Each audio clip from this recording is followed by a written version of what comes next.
omba hekima ya kujua hukumu. Basi tazama, ninatenda kama ulivyosema. Ninakupa moyo wa hekima na akili. Hata kabla yako hakupatikana mtu kama wewe, na wala baada yako hatainuka mtu kama wewe. Neno la Bwana. Zaburi ya kuitikizana. Kiitikio: jinsi gani naipenda sheria yako, e Bwana! Jinsi gani naipenda sheria yako, e Bwana! Jinsi gani naipenda sheria yako, e Bwana! Jinsi gani naipenda sheria yako, e Bwana! Jinsi gani naipenda sheria yako, e Bwana! Jinsi gani naipenda sheria yako, e Bwana! Niseme, e Bwana, usehemu yangu, naahidi kushika maneno yako. Sheria ya kinywa chako ina thamani kwangu zaidi kuliko maelfu ya dhahabu na fedha. Jinsi gani naipenda sheria yako, e Bwana! Jinsi gani naipenda sheria yako, e Bwana! Jinsi gani naipenda sheria yako, e Bwana! Wema wako unifariji, sawa sawa ahadi yako kwa mtumishi wako. Rehema zako zinifikie nipate kuishi, kwani sheria yako ni furaha kwangu. Jinsi gani naipenda sheria yako, e Bwana! Jinsi gani naipenda sheria yako, e Bwana! Jinsi gani naipenda sheria yako, e Bwana! Ndiyo maana nayapenda maagizo yako kuliko dhahabu, hata dhahabu safi. Kwa sababu naziona amri zako zote kuwa adili, naichukia kila njia potovu. Jinsi gani naipenda sheria yako, e Bwana! Jinsi gani naipenda sheria yako, e Bwana! jinsi gani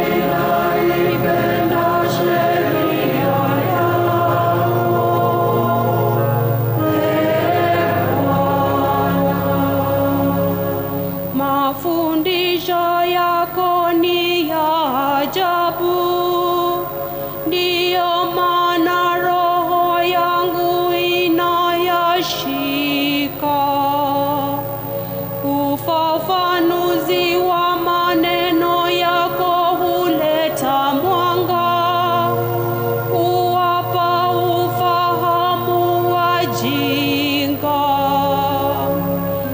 Jinsi gani naipenda sheria yako,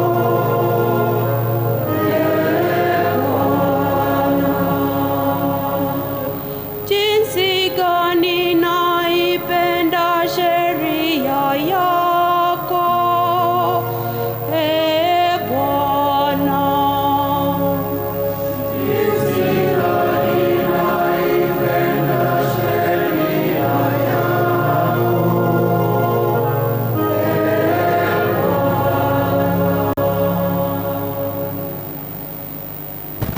Somo la pili. Somo katika barua ya Mtakatifu Paulo kwa Warumi. Ndugu zangu, twajua ya kuwa wale wampendao Mungu hufanikiwa yote. Ndio wale walioitwa toka mwanzo katika azimio lake. Maana wale aliowajua toka mwanzo aliwachagua toka mwanzo, ili kuwalinganisha na sura ya mwana wake, ili yeye awe mzaliwa wa kwanza miongoni mwa ndugu wengi. Na wale aliowachagua toka mwanzo aliwaita, nao aliowaita aliwapa uadilifu, nao aliyeadilishwa aliwapa pia utukufu wa mbinguni. Neno la Bwana. Shangilio.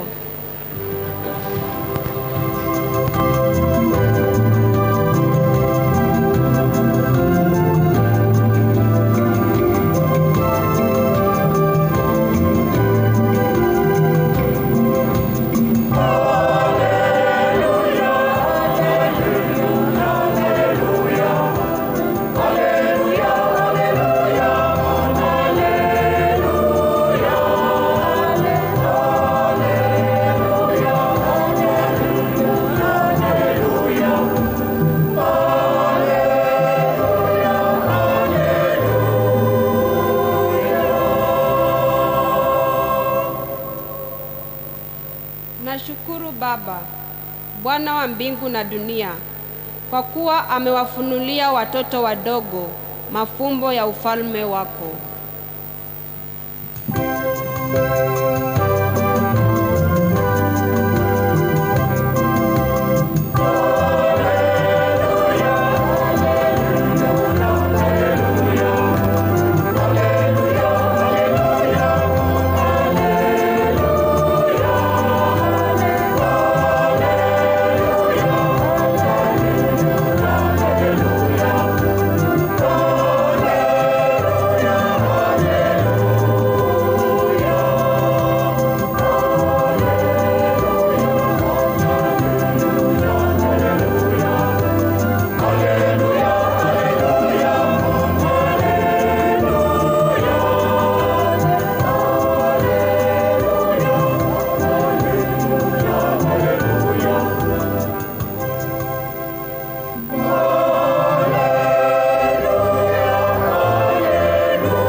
Bwana awe nanyi. Somo katika Injili ilivyoandikwa na Mathayo. Wakati ule Yesu aliuambia umati, ufalme wa mbingu umefanana na hazina iliyofichika shambani. Mtu alipoigundua, aliificha tena kwa furaha juu yake, akaenda akauza mali yake yote, akalinunua lile shamba. Tena ufalme wa mbingu umefanana na mfanya biashara atafutaye lulu nzuri. Alipoiona moja ya thamani kubwa, alikwenda akauza mali yake yote, akainunua. Tena ufalme wa mbingu umefanana na wavu uliotupwa baharini, ukanasa samaki wa kila aina. Ulipojaa, wavuvi waliovuta pwani wakaketi, wakawakusanya samaki wazuri katika vyombo, bali wabovu waliwatupa. Ndivyo itakavyokuwa mwisho wa dunia. Malaika watakwenda kuwatenga waovu na waadilifu, wakiwatupa waovu katika tanuri ya moto. Humo mtakuwamo kulia na kusaga meno. Mmeelewa hayo yote? Wakamwambia, ndiyo, tumeelewa. Akajibu, kwa hiyo kila mwandishi apataye kuwa mfuasi wa ufalme wa mbingu anafanana na mkuu wa familia atoaye mapya na ya kale katika hazina yake. Injili ya Bwana. Sifa kwako, Ee Kristo.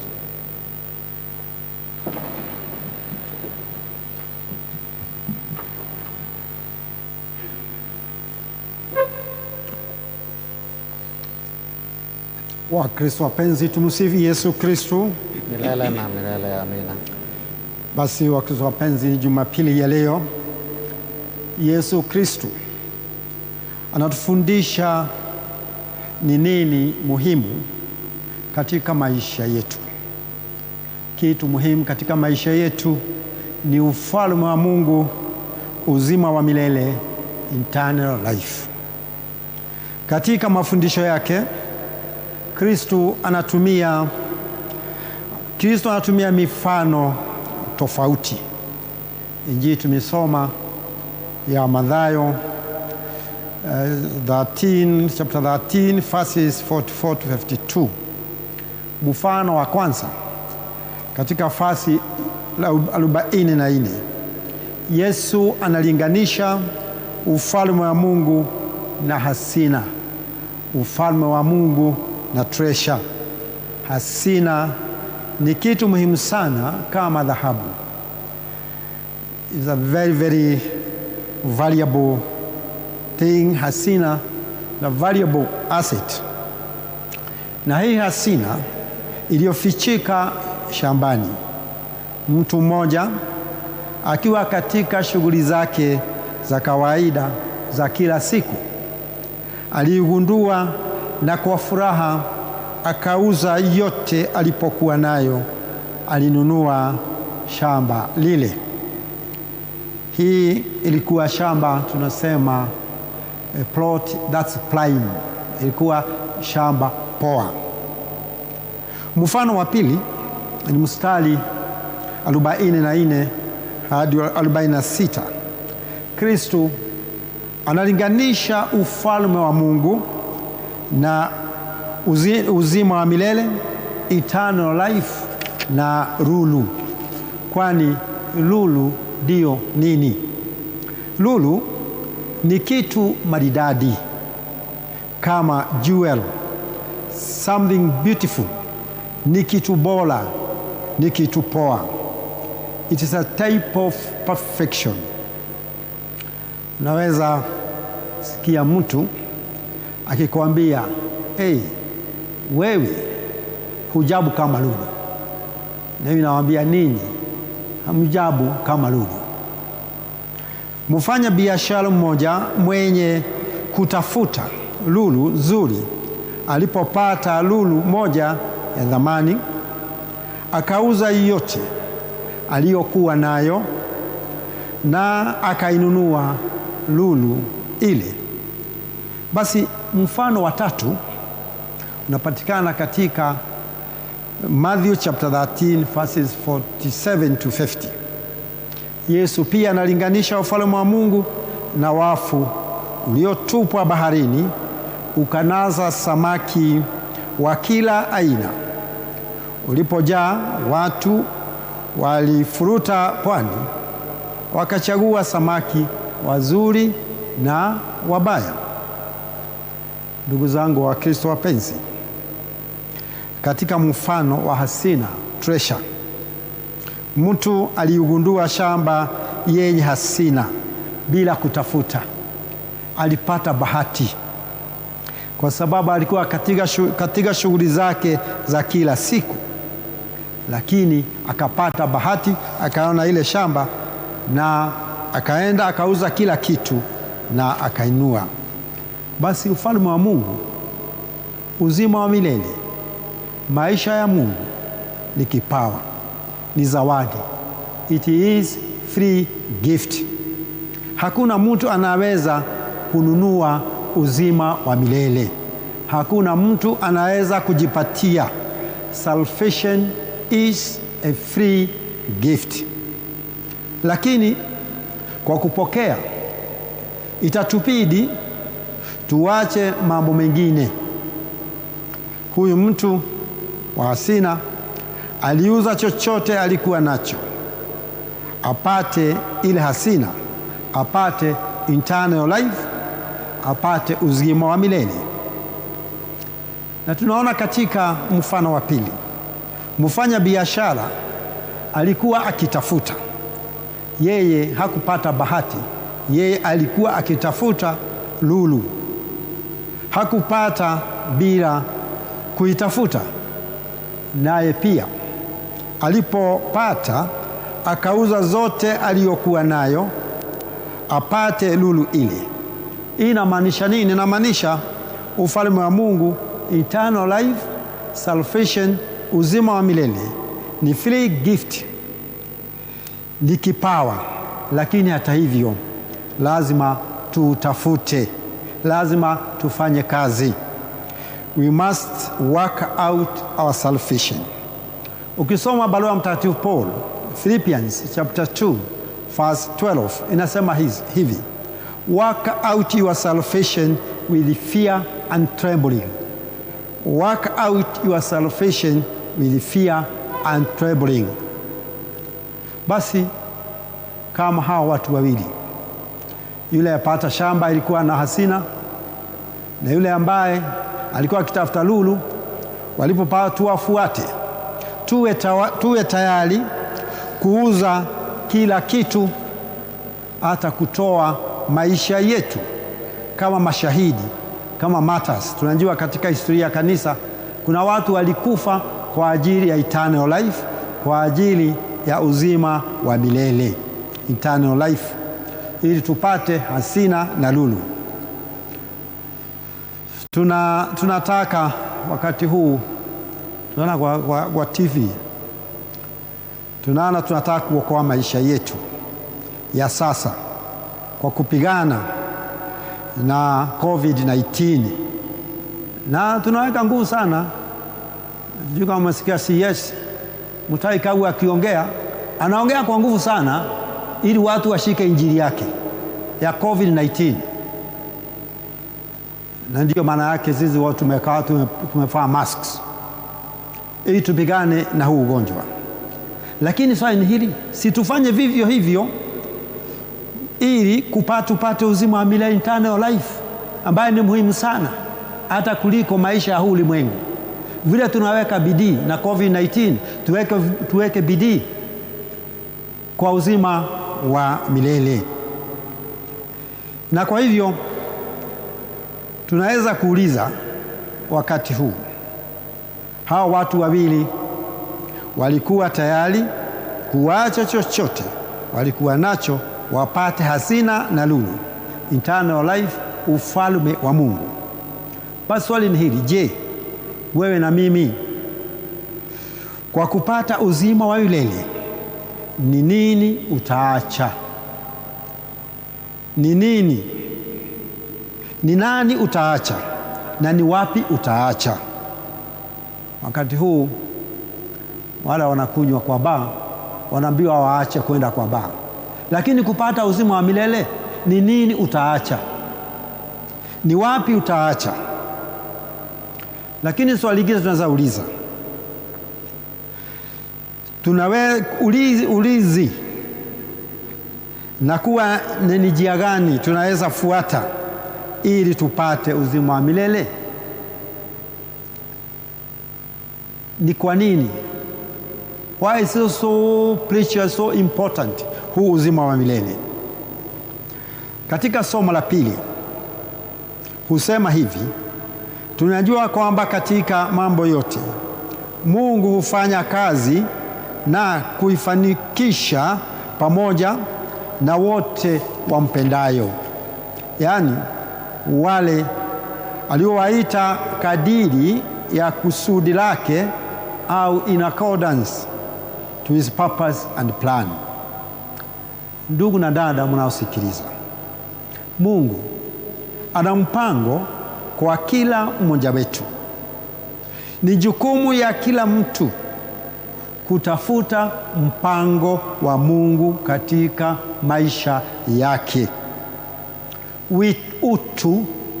Utu na ubinadamu wetu hupatikana kwa kutimiza mpango wa Mungu na maagizo ya Mwenyezi Mungu.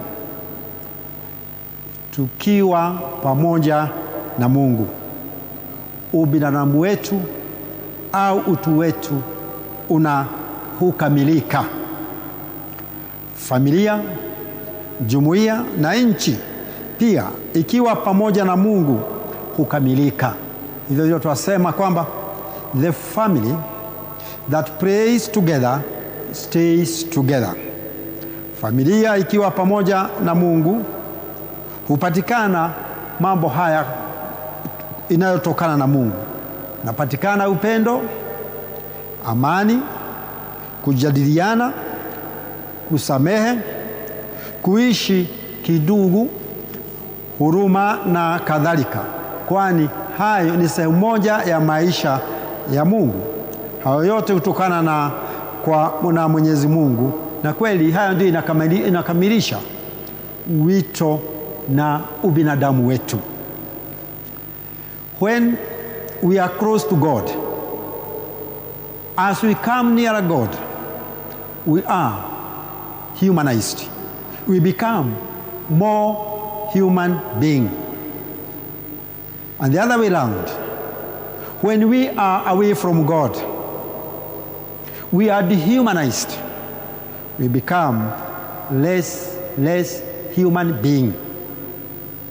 Kutokumtambua Mungu katika maisha yetu, ubinadamu wetu na utu wetu unazama, unaenda chini.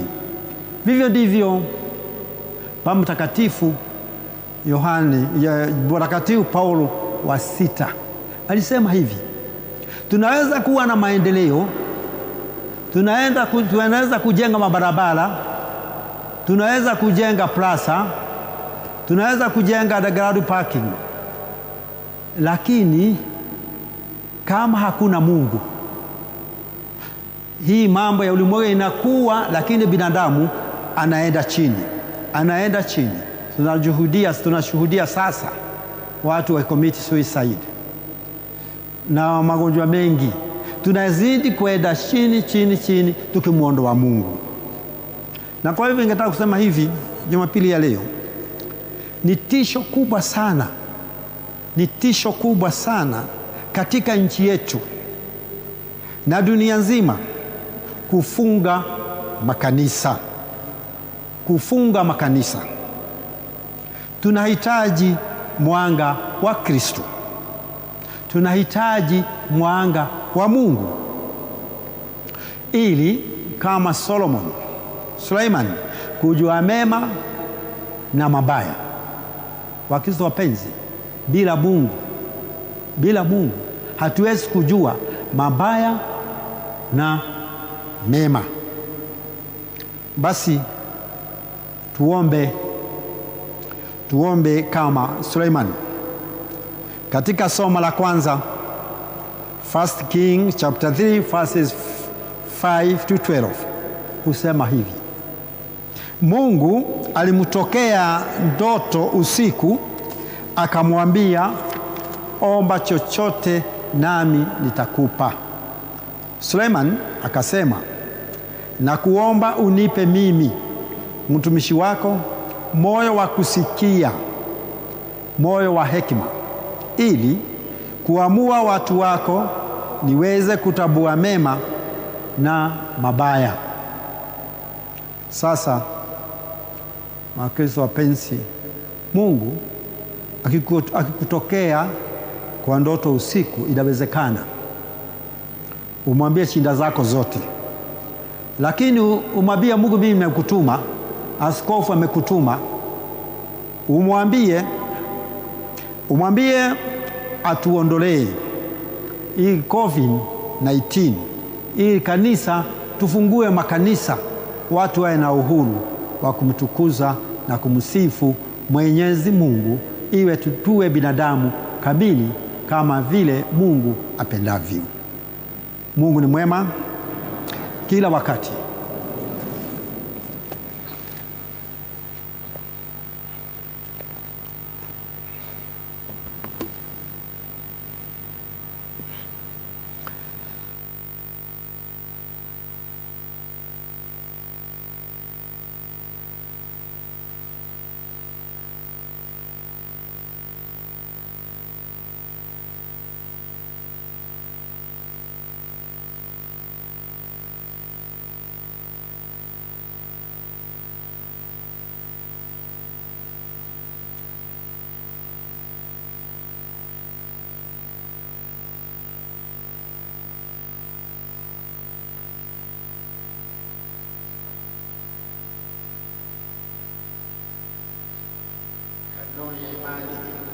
Nasadiki kwa Mungu mmoja, Baba Mwenyezi, muumba mbingu na nchi na vitu vyote vinaonekana na visionekana. Nasadiki kwa Bwana mmoja, Yesu Kristo, mwana wa pekee wa Mungu, aliyezaliwa kwa Baba tangu milele yote, Mungu aliyetoa kwa Mungu, mwanga kwa mwanga, Mungu kweli kwa Mungu kweli, aliyezaliwa bila kuumbwa, mwenye umungu mmoja na Baba, ambaye vitu vyote vimeumbwa naye. Ameshuka toka mbinguni kwa ajili yetu sisi wanadamu na kwa ajili ya wokovu wetu. Akapata mwili kwa uwezo wa Roho Mtakatifu, kwake yeye Bikira Maria akawa mwanadamu. Akasulubiwa pia kwa ajili yetu sisi, akateswa kwa mamlaka ya Ponsio Pilato, akafa, akazikwa, akafufuka siku ya tatu ilivyoandikwa, akapaa mbinguni, amekaa kuume kwa Baba. Atakuja tena kwa utukufu kwa hukumu wazima na wafu, na ufalme wake hautakuwa na mwisho. Nasadiki kwa Roho Mtakatifu, Bwana mleta uzima, atokaye kwa Baba na Mwana, anayeabudiwa na kutukuzwa pamoja na Baba na Mwana, aliyenena kwa vinywa vya manabii. Nasadiki kwa kanisa moja takatifu Katoliki la mitume, na ungama ubatizo mmoja kwa maondoleo ya dhambi, na ngojea na ufufuko wa wafu na uzima wa milele ijayo. Amina. Ndugu, tumuombe Mungu Baba Mwenyezi asikilize kwa wema sala zetu kwa ujumbe wa Yesu Kristo Bwana wetu. Mfano wa hazina unataka kutueleza thamani kubwa ya imani tuliyojaliwa. Utusaidie tusiitupe imani ovyo. Bwana twakuomba. Hazina au lulu hazikupatikana hivi hivi tu, zilitafutwa kwa bidii. Utupe bidii ya kujifunza maana ya ndani ya imani inayotuokoa. Bwana twakuomba. Mfanyi biashara baada ya kutambua dhamani kubwa ya lulu, aliuza mali yote ili kuipata. Utusaidie kujali imani tuliyojaliwa zaidi kuliko yote. Bwana twakuomba. Ulisema kwamba mtu hawezi kuwatumikia mabwana wawili. Utusaidie kukuchagua wewe. Bwana twakuomba.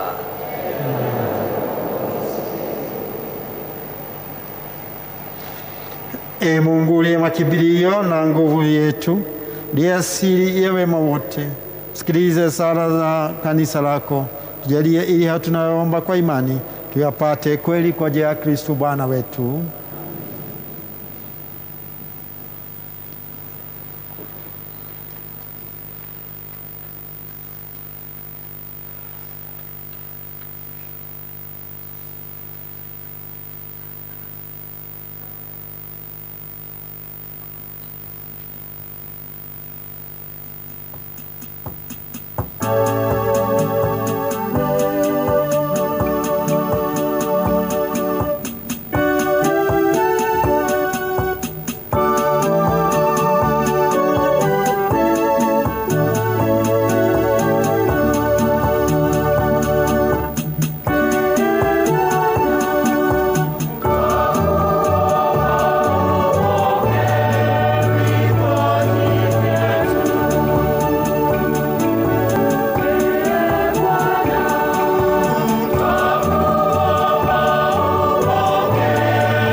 Salini sadaka yangu na yeye nikubaliwe na Mungu Baba Mwenyezi. Pokea sadaka mikononi mwako kwa sifa na utukufu wa jina lake, na pia kwa mafaa yetu sisi na mafaa ya kanisa lake takatifu. Tuombe. E Bwana, kuomba upokee vitu hivi uliotukamilimia navyo, tunakutolea nayo mafumbo haya matakatifu yatukaze hapa duniani kwa nguvu ya neema yako na kutufikisha kwenye furaha za milele.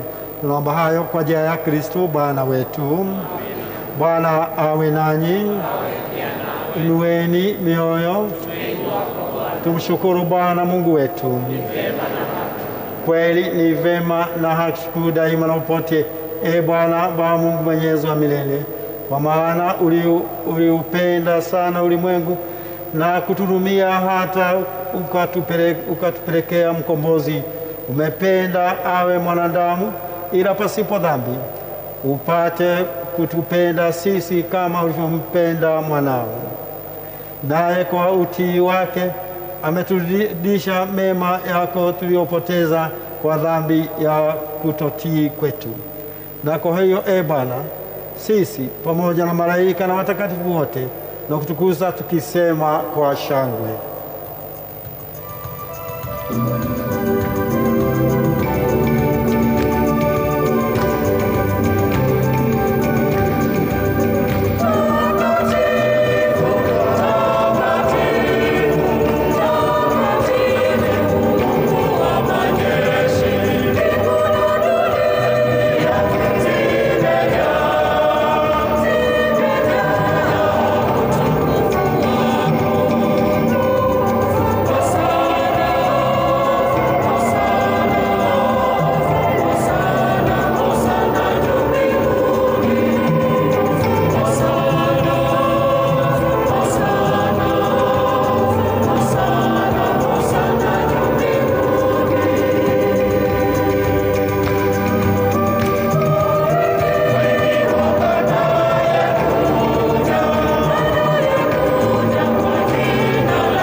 Ee Bwana, kweli mtakatifu na chemcha utakatifu wote, na kuzitakase kwa nguvu ya Roho dhabihu hizi, ili ziwe kwetu mwili na damu ya Bwana wetu Yesu Kristo.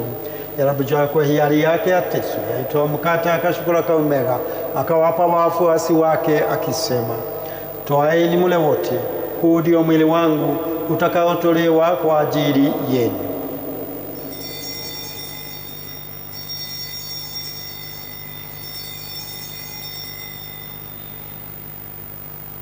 Vivyo hivyo baada ya kula akatoa kikombe akashukuru tena, akawapa wafuasi wake akisema, twaeni mnywe wote, hiki ni kikombe cha damu yangu, damu ya agano jipya la milele, itakayomwagika kwa ajili na kwa ajili ya wengi kwa maondoleo ya dhambi.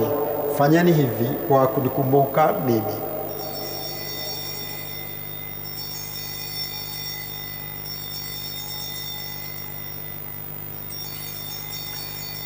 Hili ni fumbo la imani.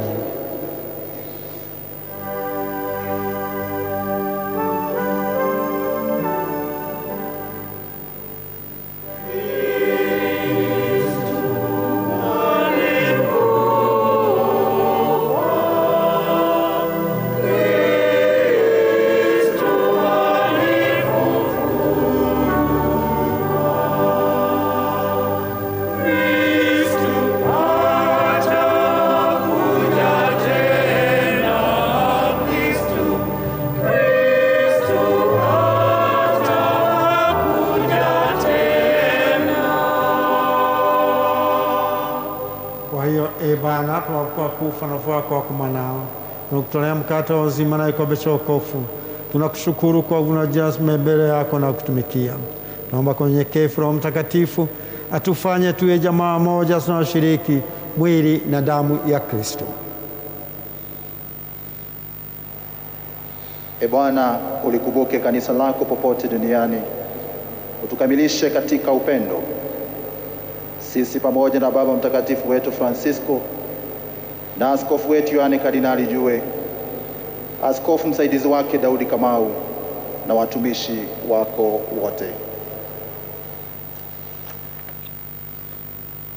Wakumbuke pia ndugu zetu waliofariki dunia wakiwa na tumaini la ufufuko.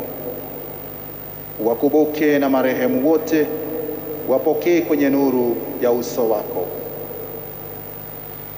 Tunakuomba uturumie sisi sote, ili tustahili kushiriki uzima wa milele na kusifu na kutukuza pamoja na Maria Bikira mwenye heri, mama wa Mungu, Yosefu mume wake, mitume wenye heri na watakatifu wote waliokupendeza tangu kale. Tunakuomba hayo kwa ajili ya mwanao Yesu Kristo. Kwa ajili yake pamoja na ndani yake, we Mungu Baba Mwenyezi, katika umoja mtakatifu mpata heshima na utukufu wote daima na milele.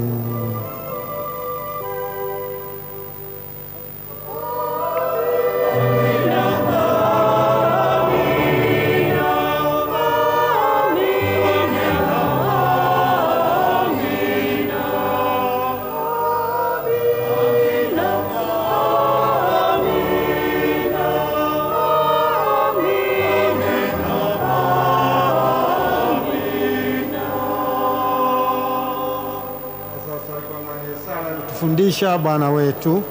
Baba yetu uliye mbinguni, lako litukuzwe, ufalme wako ufike, utakalo lifanyike duniani kama mbinguni.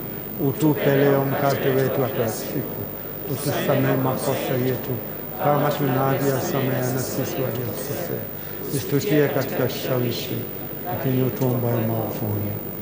Ee Bwana, kuomba utuomboe katika maovu yote, tujalie kwa amani maishani mwetu, utuepushe daima dhambi kwa huruma yako, tusifadhaishwe na jambo lolote, tugojee kwa matumaini kurudi kwake mkombozi wetu Yesu Kristo. Ufalme wako na nguvu na utukufu hata milele. Ee Bwana Yesu Kristo, ambia mitume wako, na wachieni amani na wapeni imani yangu. Tazame dhambi zetu, yatu imani ya kanisa lako, lijalie amani na umoja kama livyo mapenzi yako, unayeishi na utawala daima na milele. Amani ya Bwana iwe daima nanyi. Tutakiane amani.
Kristo mwana kondoo wa Mungu aondoe dhambi za dunia. Heri hao walioalikwa kwenye karamu ya Bwana. E Bwana, sistahili kwangu, lakini sema neno moja tu na roho yangu itapona.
Sala ya ushirika wa kiroho hasa kwa wale ambao wako nyumbani. Yesu wangu, naamini kuwa upo katika sakramenti takatifu ya Ekaristi.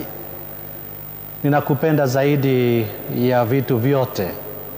Natamani kukupokea ndani ya roho yangu. Kwa kuwa siwezi kukupokea kwa sakramenti ya Ekaristia takatifu wakati huu, njoo angalau kiroho ndani ya moyo wangu. Yesu, ninakukumbatia kwa ishara ya kuwa upo nami. Ninajiunganisha kikamilifu kwako. Kamwe usiruhusu nitengane nawe. Amina. Sasa tunaweza kutoa sadaka na pia matangazo yataweza kuandamana tukitoa sadaka. Matangazo yetu ya Jumapili ya leo.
Tunawahimiza Wakristo wote kuzingatia mwongozo wa maagizo ya serikali na KCCB tunapokabiliana na janga la korona. Sote lazima tupimwe joto kwenye lango na kuosha mikono katika sehemu zilizowekwa maji kabla ya kuingia kanisani. Sote lazima tuvae maski, barakoa kila wakati nje na ndani ya kanisa. Ratiba ya misa ni kama ifuatavyo. Jumapili, misa 2 kila wakati. Saa 1 asubuhi, saa 2 asubuhi, saa 3:30 asubuhi, saa 5:30 asubuhi, saa 7 mchana na saa 11:30 jioni. Siku ya wiki, misa 2 kila wakati, saa 12 asubuhi, saa 12:30 asubuhi, saa 1:15 asubuhi, saa 7:15 mchana na saa 11:15 jioni. Jumamosi, misa 2 kila wakati, saa 1:15 asubuhi, saa 6:30 mchana na saa 11:30 jioni. Misa zote zitakuwa na Wakristo 100 na itachukua muda wa saa 1. Idadi ya wanakwaya isiyo zaidi ya 12 kwenye kila misa. Sala ya waumini itasomwa na padri ama mtu mmoja aliyechaguliwa kuongoza. Sadaka na matoleo mengine kufanywa kabla ya sala ya mwisho. Wakristo wanahimizwa kutumia M-Pesa Paybill na kwa account number tunatumia offertory. Ekaristia takatifu itapokelewa kwenye mkono. Sote tutaingia kanisani kupitia mlango mkuu na kutoka kutumia mlango wa kando. Kwenye tunatumia gate, tutumie private priest gate kutoka nje au ua la kanisa. Kitubio ipo siku ya wiki itafanyika kwenye eneo wazi. Hapa kwenye kanisani tunatumia side chapels. Hakutakuwepo na misa ya jumuiya na vikundi vya kanisa ama mikutano. Nakala ya kila mwongozo na maagizo ya serikali na KCCB ipo kwenye ubao wetu wa matangazo. Tangazo la doa. Malvin Mwaniki Kirago, mwanae Steven Cheke Kirago na Jane Mukami Kirago anayeishi Gong angependa kufanya ndoa takatifu na Catherine Wamboi Mwangi, bintiye Benson Kamau Mwangi na Agnes Oithira Mwangi anayeishi Karen. Yeyote ambaye ana kizuizi kwa ndoa hii anaomba kumjulisha paroko ama padri yeyote anayefanya kazi kwenye parokia hii. Tumsifu Yesu Kristo.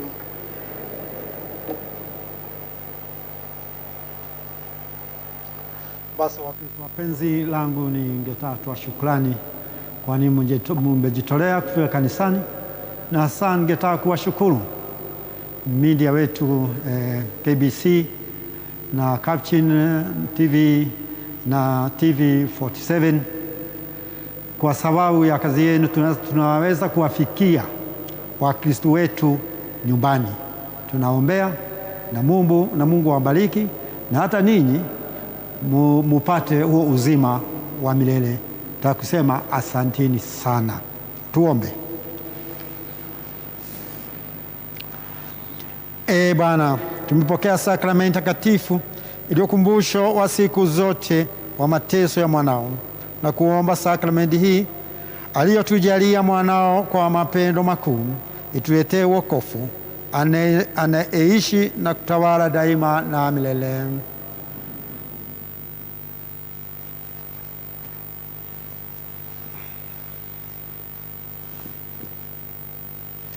Bwana awe nanyi.